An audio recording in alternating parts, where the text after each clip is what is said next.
En esta clase veremos algunos aspectos a tener en cuenta a la hora de poner a punto nuestra reacción de qPCR y también pautas a seguir para el análisis de los resultados obtenidos.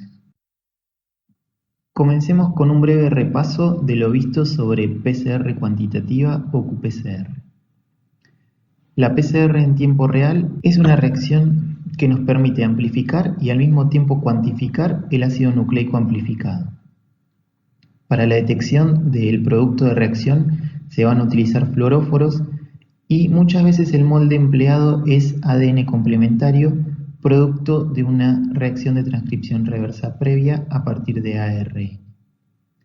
Una de las principales ventajas que tiene la PCR cuantitativa, además de permitir tener una idea de cuánto ADN hay en nuestra muestra, es que como podemos ir monitoreando ciclo a ciclo lo que sucede en nuestra reacción, no necesitamos un tratamiento posterior para conocer el resultado, con lo que evitamos la contaminación, que es uno de los principales problemas que existen al realizar reacciones de PCR. Si comparamos la PCR convencional con la PCR en tiempo real, en la PCR convencional se sucedían todos los ciclos de reacción y recién al correr el gel podíamos tener idea de nuestro resultado. Por su parte, la PCR en tiempo real, al medir fluorescencia, nos permite tener una idea de la cantidad de ADN que hay en cada ciclo y no solo al final de la.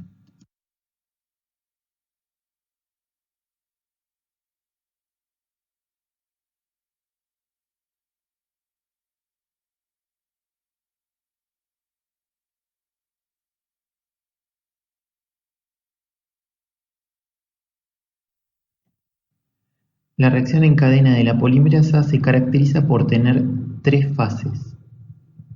Una fase exponencial, en donde hay duplicación del ADN en cada ciclo de reacción, siempre que la eficiencia de nuestra PCR sea buena. Luego de la fase exponencial hay una fase lineal, en donde hay síntesis de ADN, pero no hay duplicación de las cantidades iniciales luego de cada ciclo. Y por último viene la fase de plató, en donde ya no hay síntesis de ADN. La fase exponencial se caracteriza por tener una alta precisión, mientras que la fase lineal se caracteriza por una alta variabilidad. La zona de detección de nuestra PCR en tiempo real será la zona exponencial, dado que necesitamos de esa alta precisión, y por el contrario, para la PCR tradicional, la zona de detección suele ser el plató o el fin de la zona lineal. En cuanto al resultado de la qPCR, los programas nos van a dar un gráfico en el donde se ilustra número de ciclo versus concentración de ADN. Esa concentración de ADN en realidad está relacionada a una intensidad de fluorescencia. Si nosotros pensáramos en ADN y no en fluorescencia, el resultado que esperaríamos obtener es el que se grafica en color verde. Sin embargo, al realizar nuestra reacción de qPCR, obtenemos un resultado similar al de las curvas rojas, y eso se debe a que a bajas concentraciones de ADN, la fluorescencia emitida no supera la fluorescencia basal o el ruido del equipo, por lo que en los primeros ciclos tendremos unas curvas planas.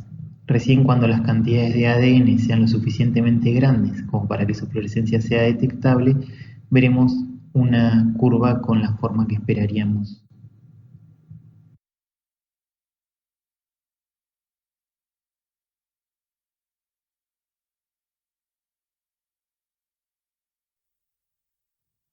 Hablemos ahora un poco de cada uno de los reporteros que podemos elegir.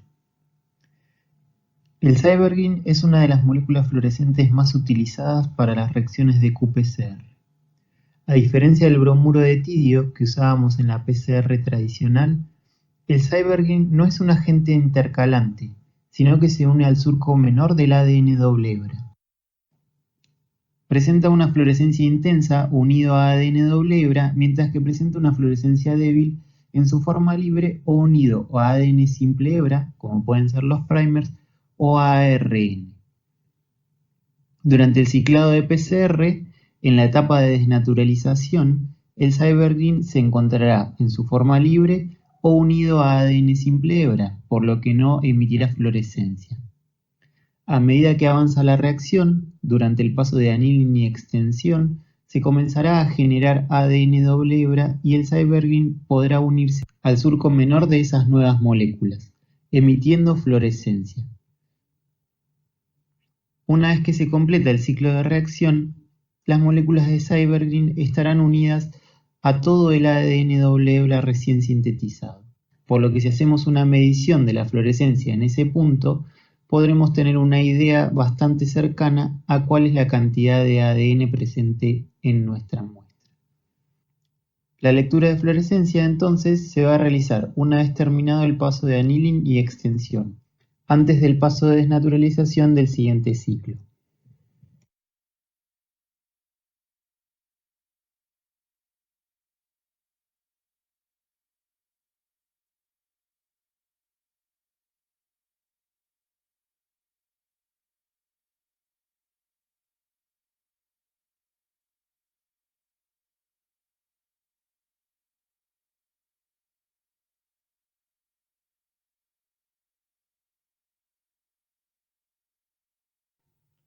Las sondas más utilizadas en qPCR son las denominadas sondas de hidrólisis o sondas Tachman.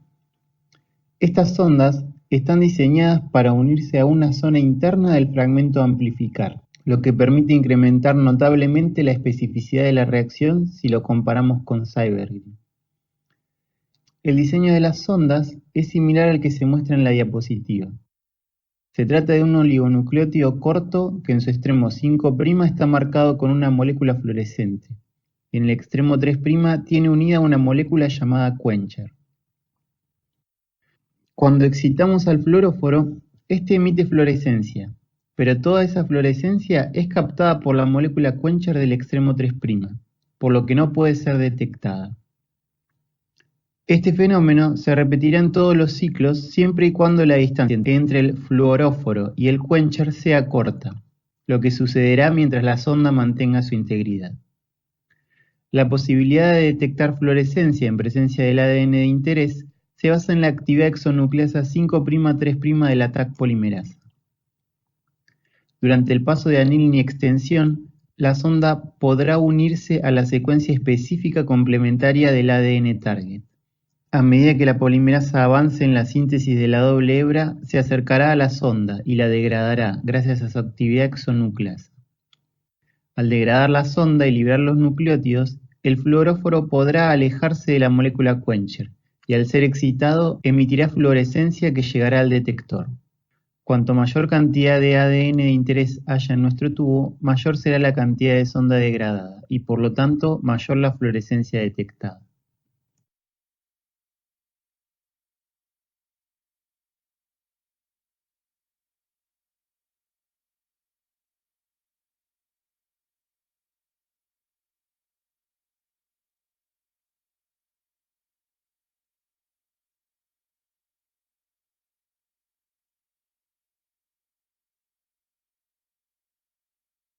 Ya sea que vayamos a utilizar la PCR en tiempo real para hacer investigación o para aplicaciones clínicas, el primer paso será determinar cuál es el objetivo que buscamos al realizar esta reacción, ya que de ello dependerá el tipo de cuantificación que debamos hacer.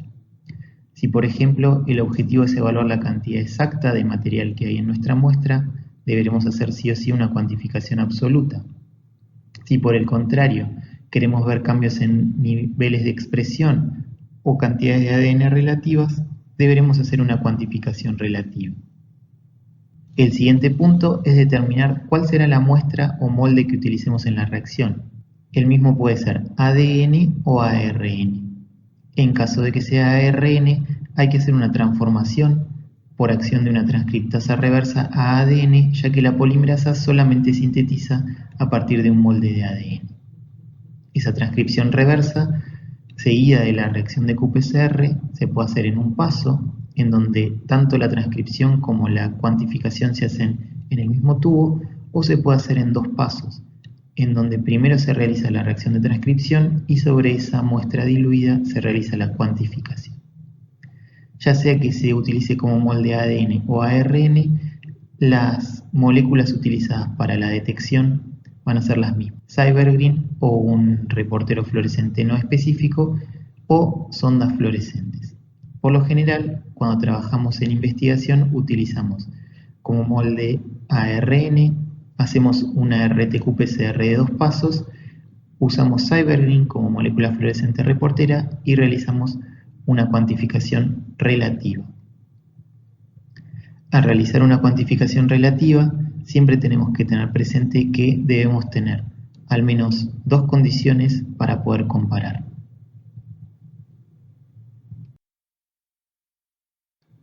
Dado que para la cuantificación absoluta únicamente se necesita realizar una curva de calibrado con distintas concentraciones de ADN y la interpretación del resultado es sencilla, en el resto de la clase nos vamos a centrar en el diseño y la puesta a punto de reacciones para realizar cuantificaciones relativas. Cuando hablamos de cuantificaciones relativas, lo que hacemos es cuantificar midiendo la concentración relativa de nuestro gen de interés en muestras desconocidas al compararlas con un calibrador o control. El calibrador puede ir cambiando según cuáles sean las circunstancias que querramos comparar. Por ejemplo, si queremos comparar lo que sucede en el ratón de color gris con lo que sucede en el ratón de color azul, nuestro ratón control será el color gris.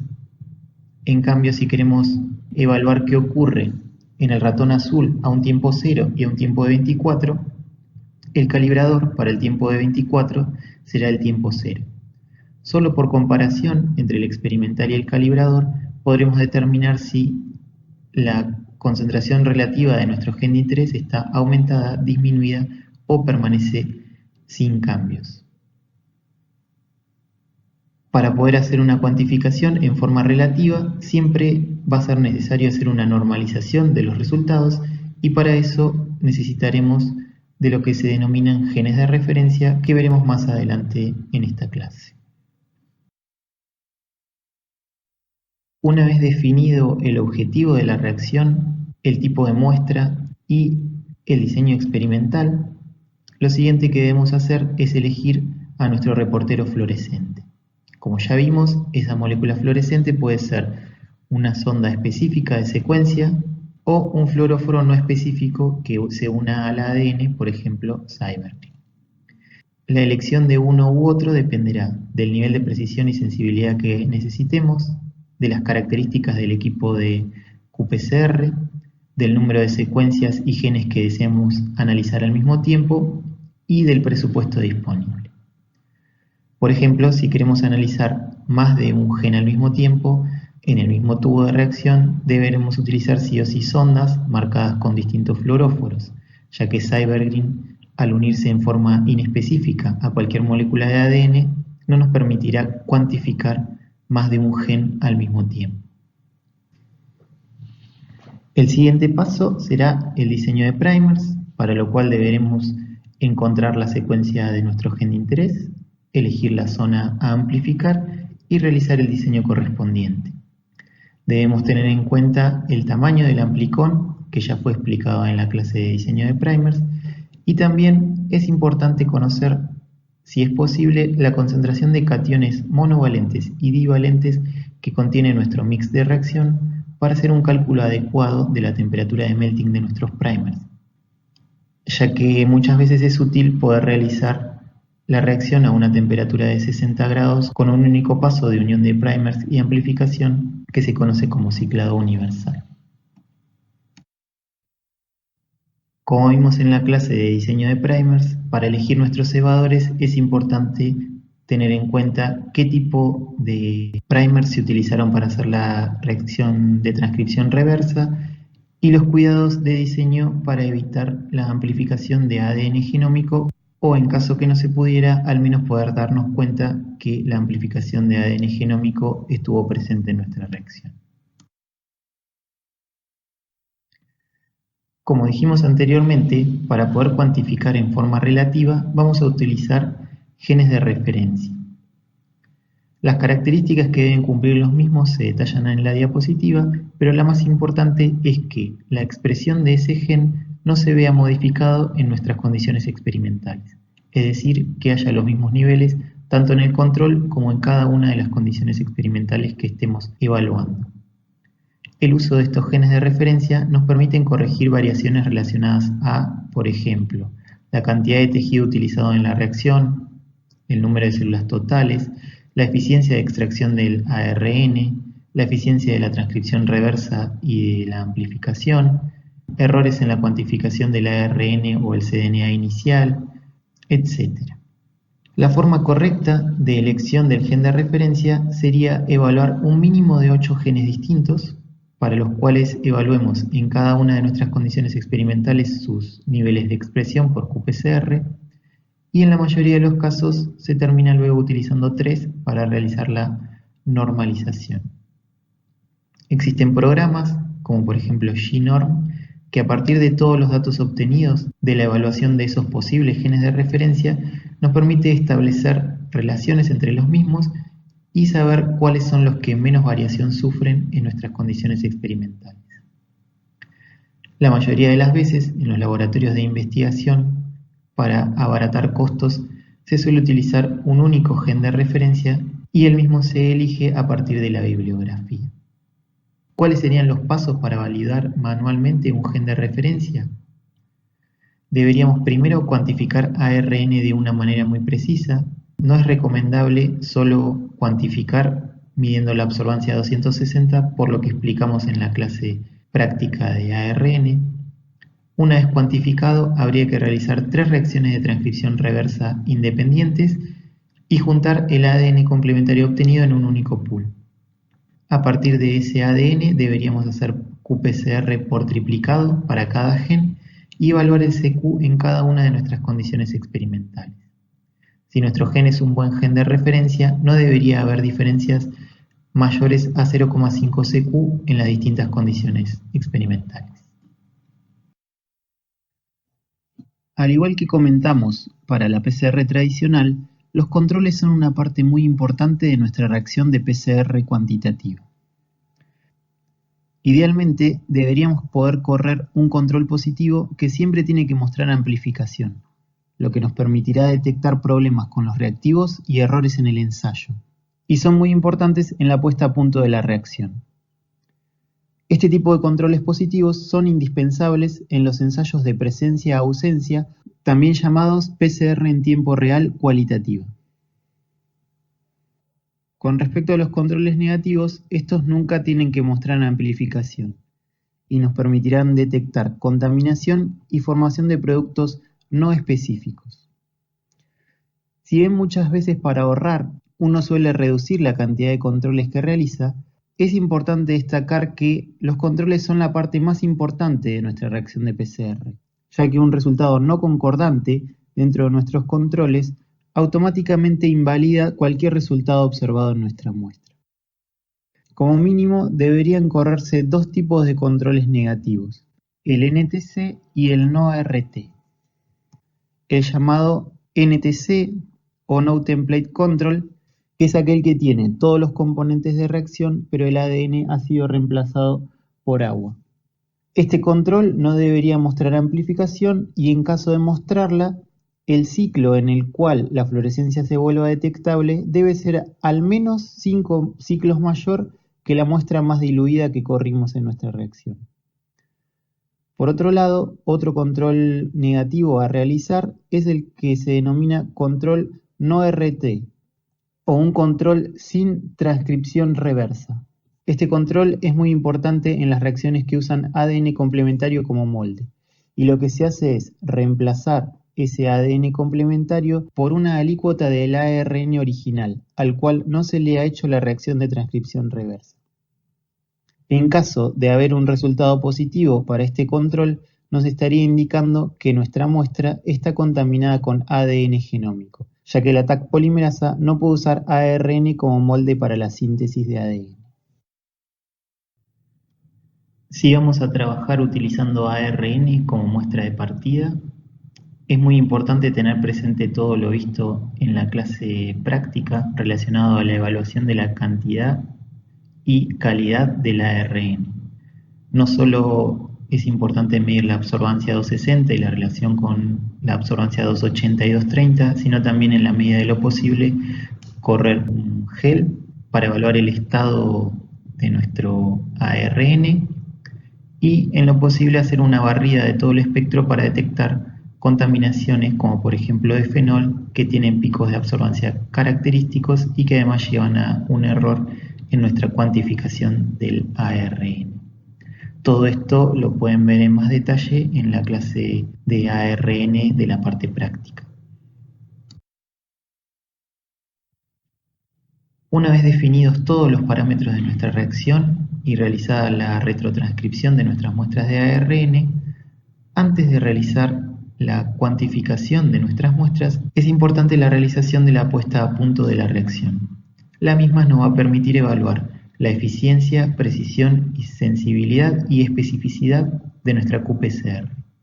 Los tres primeros aspectos lo vamos a determinar mediante la realización de una curva de calibrado y la especificidad podremos evaluarla a través de una curva de melting. Y es muy importante en el caso de que usemos CyberGreen como reportero fluorescente. La curva de calibrado se prepara haciendo diluciones de nuestra muestra. Como mínimo habría que realizar 3 puntos, lo ideal es por lo menos 5, y cada uno de esos puntos se realiza por triplicado. Es importante que esas diluciones de la muestra cubran varios órdenes de magnitud, por lo que se recomienda hacer diluciones seriadas 1 en 10. Y esta curva de calibrado debe realizarse para cada target, es decir, para cada uno de los genes que querramos cuantificar.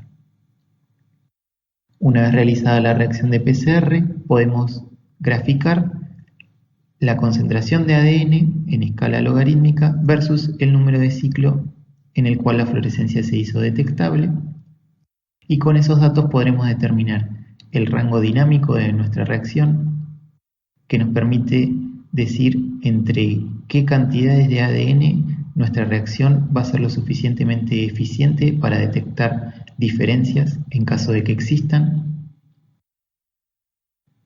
Con la pendiente de la curva podremos determinar la eficiencia. Cuando más cercana esté a menos 3,32, más eficiente será la reacción. La precisión la podremos evaluar mirando los triplicados de nuestros puntos. Esos triplicados no deberían diferir en más de 0,5 CTs. Y la sensibilidad de la reacción la vamos a determinar viendo cuál es el último punto que nos permite cuantificar en forma certera los niveles de ADN, y fuera de nuestro rango dinámico podemos determinar cuál es el punto de menor concentración de ADN que permite detectar pero no cuantificar. En el caso que trabajemos con sondas, la especificidad de nuestra reacción va a estar determinada por la secuencia de las mismas, pero si trabajamos con CyberGreen, al ser una molécula que se une a cualquier ADN doble hebra sin importar su secuencia, es muy importante determinar cuán específica es la amplificación que se realizó en nuestra reacción de qPCR. Para eso son de gran utilidad las curvas de disociación o curvas de melting, en donde, como ya vimos en la clase correspondiente a qPCR, lo que se hace es calentar nuestros productos finales de reacción en forma gradual y evaluar cómo se modifica la fluorescencia. Mientras nuestro ADN esté doble hebra, la fluorescencia permanecerá a niveles elevados porque tendrá unido CyberGreen, pero a medida que calentamos y nos acercamos al melting, aumenta la cantidad de moléculas que se encuentran como simple hebra, y hay un brusco descenso en la fluorescencia en la temperatura correspondiente a la temperatura de melting. Los programas de qPCR generalmente presentan el gráfico de la siguiente forma, en donde relacionan la temperatura con la derivada de la fluorescencia sobre la derivada de la temperatura, de manera de poder tener un pico que es mucho más fácil que interpretar que una curva sigmoide. Generalmente, la presencia de más de un pico indica la existencia de más de un amplicón, y eso automáticamente invalida cualquier cuantificación que querramos hacer de nuestra muestra, porque no podemos determinar cuánta de la fluorescencia proviene de nuestro fragmento específico y cuánta de amplificaciones inespecíficas. Debido a que para la realización de las reacciones de qPCR generalmente se utilizan mix de concentración 2 por que se compran y de los cuales desconocemos su composición, no tenemos muchas formas de modificar nuestra reacción para mejorar la eficiencia. Muchas veces algo que resulta útil para aumentar la eficiencia es realizar una optimización de la concentración de primers.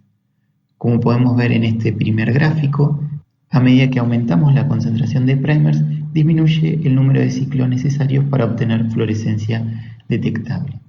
Pero ¿cómo hacemos para determinar la concentración adecuada?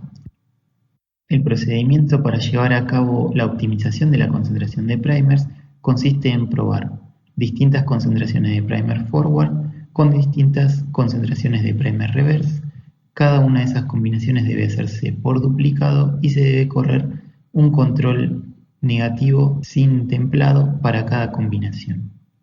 Una vez obtenidos los resultados, se debe elegir la combinación que tenga el CQ más bajo.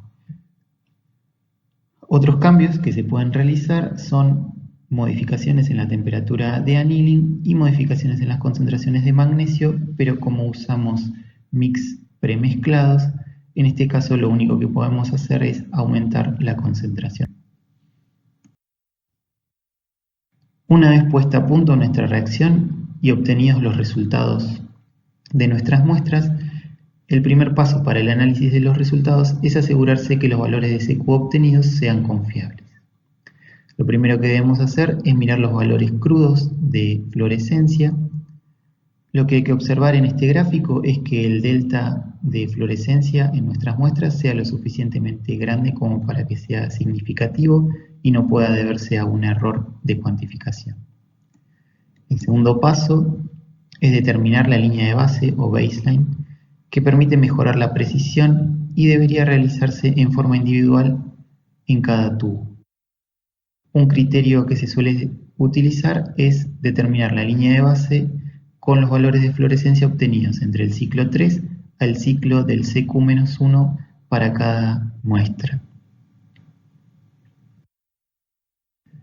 Generalmente la corrección de la línea de base la hacen en forma automática los programas que vienen con los cicladores de qPCR y suele funcionar bien.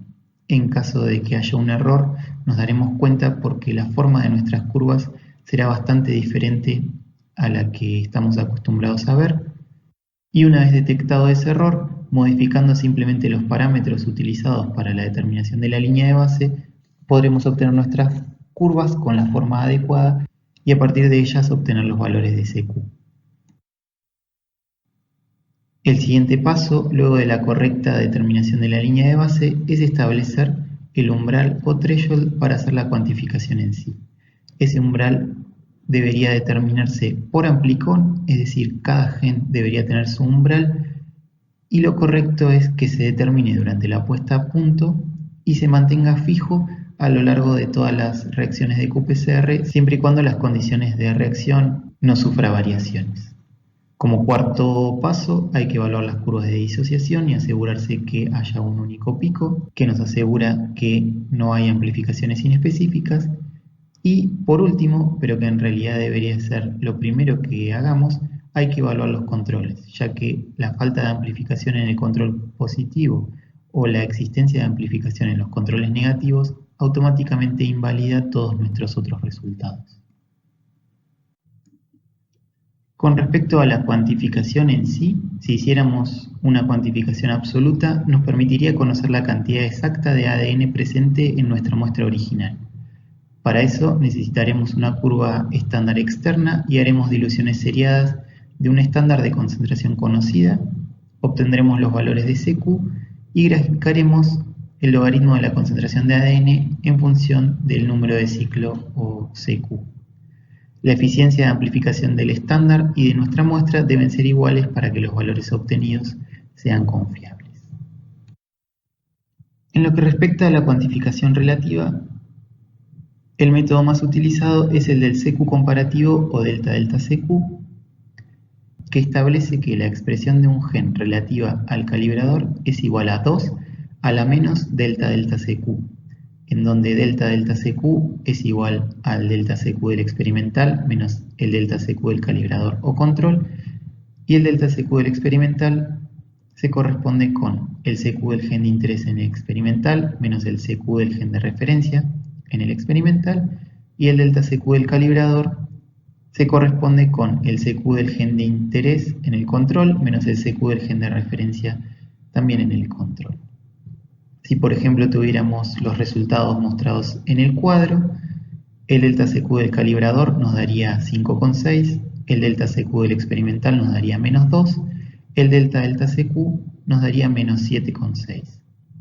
Al elevar 2 a la menos delta CQ, obtendríamos un valor de 194 que nos indicaría que la expresión de nuestro gen de interés en nuestra condición experimental es 194 veces la expresión que había en la condición control. Este método solamente es confiable si la eficiencia de amplificación para ambos genes es la misma y es cercana al 100%. Eso indica el número 2 de la fórmula. Si no es así, tenemos que corregir porque el error cometido puede ser muy grande. Si observamos el cambio calculado con el 2 a la menos delta CQ y el cambio real en función de la eficiencia, podemos ver que con eficiencias para ambos genes del 85%, el cambio real es casi de la mitad que el cambio calculado con la fórmula de 2 a la menos delta CQ. Existen fórmulas corregidas que tienen en cuenta la eficiencia que nos permiten evitar cometer esos errores graves en la cuantificación. Si la eficiencia para los dos genes es la misma pero distinta al 100%, hay una fórmula que dice que la expresión relativa de nuestro gen de interés va a ser igual a E a la menos delta CQ, en donde E es la eficiencia de amplificación de los genes expresada como 1,x. Por ejemplo, si la eficiencia de amplificación de nuestros genes es el 90%, la fórmula sería 1,9 elevado a menos delta CQ. Si la eficiencia para ambos genes fuera distinta, implica que, según la dilución de ADN que utilicemos, el delta CQ que calculemos será distinto. La fórmula que permite corregir ese error es la que está graficada en la diapositiva en el cuadro celeste, en donde calcula los delta CQ del gen de interés y el delta CQ del gen de referencia por separado, comparando los niveles en el control y en el experimental de cada uno. ¿Cómo hacemos para definir qué fórmula utilizar? Lo que deberíamos hacer es mirar las curvas de calibrado para cada uno de nuestros genes y calcular el delta CQ para cada dilución de ADN y graficar dilución de ADN versus delta CQ. Una vez obtenida esa recta, debemos calcular la pendiente y si esa pendiente es menor a 0,1, indica que la eficiencia de ambos genes es la misma y podremos utilizar el método del delta CQ usando 2 a la menos delta CQ o E a la menos delta CQ según cuál sea la eficiencia de nuestros genes. Y si la pendiente es mayor a 0,1, debemos utilizar sí o sí la fórmula corregida. Para no tener que realizar todos estos pasos, lo más simple es utilizar para nuestra cuantificación un programa que tenga en cuenta la eficiencia de amplificación de cada uno de los genes. Para terminar, veremos algunos datos útiles que pueden ayudar a la correcta interpretación de resultados y a la publicación de los mismos en caso de ser necesario.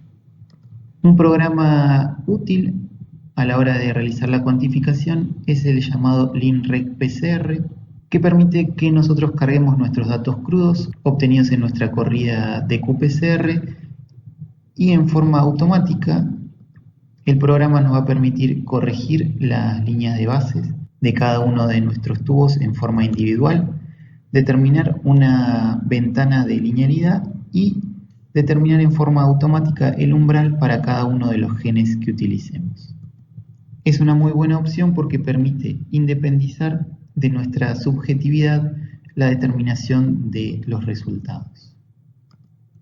Otro programa útil que podemos utilizar se llama REST y se puede bajar en forma gratuita en la página de Qiagen o les voy a dejar el link en el Moodle para que lo descarguen. Lo que permite este programa es cargar los genes de interés.